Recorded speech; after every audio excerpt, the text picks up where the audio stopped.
ইরানের ৩ দশক পর নতুন সর্বোচ্চ নেতা হিসেবে আয়াতুল্লাহ আল খামেনির ছেলে মোস্তফা খামেনির নাম ঘোষণা করা হয়েছে। দায়িত্ব পাওয়ার পরপরই সোমবার ইসরায়েল অভিমুখে বড় ধরনের ক্ষেপণাস্ত্র হামলা চালিয়েছে তেহরান। দেশটির রাষ্ট্রীয় সংবাদ মাধ্যম IRIB এই তথ্য নিশ্চিত করে জানিয়েছে যে এটি তাদের দীর্ঘমেয়াদী সামরিক অভিযানের অংশ। নতুন নেতৃত্বের অধীনে ইসরায়েলের বিরুদ্ধে এটি তেহরানের প্রথম সরাসরি সামরিক পদক্ষেপ হিসেবে গণ্য করা হচ্ছে। সোমবারে এই হামলাটি পরিচালিত হয়েছে ইরানের সামরিক অভিযান অপারেশন ট্রু প্রমিস 4-এর 30তম হামলার অংশ হিসেবে। মোস্তফা খামেনির ক্ষমতা গ্রহণের মাত্র কয়েক ঘন্টার মধ্যেই এই আক্রমণ শুরু হয়। ইরানের বিপ্লবী গার্ড বাহিনী বা IRGC এক বিবৃতিতে জানিয়েছে যে তাদের ছোড়া ক্ষেপণাস্ত্রগুলো নির্দিষ্ট লক্ষ্যবস্তুতে আঘাত এনেছে। মধ্যপ্রাচ্যে অবস্থিত মার্কিন সামরিক ঘাঁটি এবং উত্তর ইসরায়েলের বিভিন্ন কৌশলগত স্থাপনাকে লক্ষ্য করে এই হামলা চালানো হয়েছে। নতুন নেতার অধীনে এই সামরিক তৎপরতা পুরো অঞ্চলে চাঞ্চল্য তৈরি করেছে।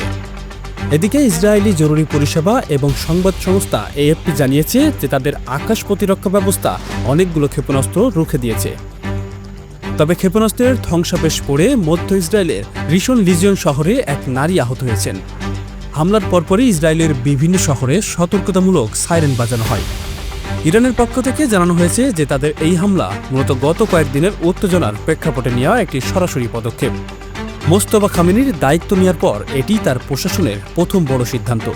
এই হামলার মাধ্যমে ইরানের সামরিক সক্ষমতা এবং নতুন নেতৃত্বের অবস্থান জানান দেওয়ার চেষ্টা করা হয়েছে।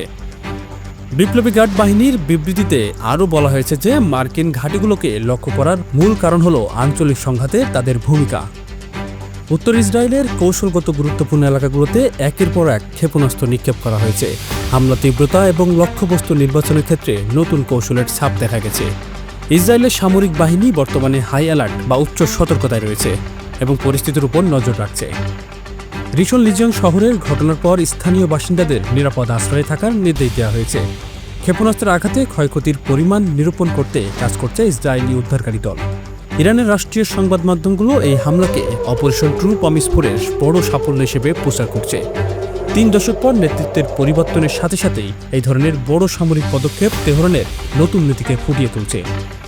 মোস্তফা খামেনির শাসনামলের প্রথম দিনেই মধ্যপ্রাচ্যের অস্থিরতায় নতুন মাত্রা পেয়েছে। IRGC পরিষ্কার করে জানিয়েছে যে আঞ্চলিক সার্বভৌমত্ব রক্ষায় তারা যে কোনো ধরনের সামরিক পদক্ষেপ নিতে দ্বিধাবোধ করবে না। মার্কিন এবং ইসরায়েলি স্বার্থ সংশ্লিষ্ট এলাকাগুলোতে আঘাত এনে তারা তাদের শক্তির প্রমাণ দিতে চেয়েছে। সোমবারে এই হামলায় ড্রোন এবং উন্নত প্রযুক্তির ক্ষেপণাস্ত্র ব্যবহার করা হয়েছে বলে জানা গেছে। সার্বিক পরিস্থিতিতে দুই দেশের মধ্যে সরাসরি যুদ্ধের আশঙ্কা এখন আগের চেয়ে অনেক বেশি জোরালো হয়ে উঠেছে। পুরো মধ্যপ্রাচ্য জুড়ে বিভিন্ন দেশের সামরিক বাহিনী এখন সর্বোচ্চ সতর্ক অবস্থানে রয়েছে।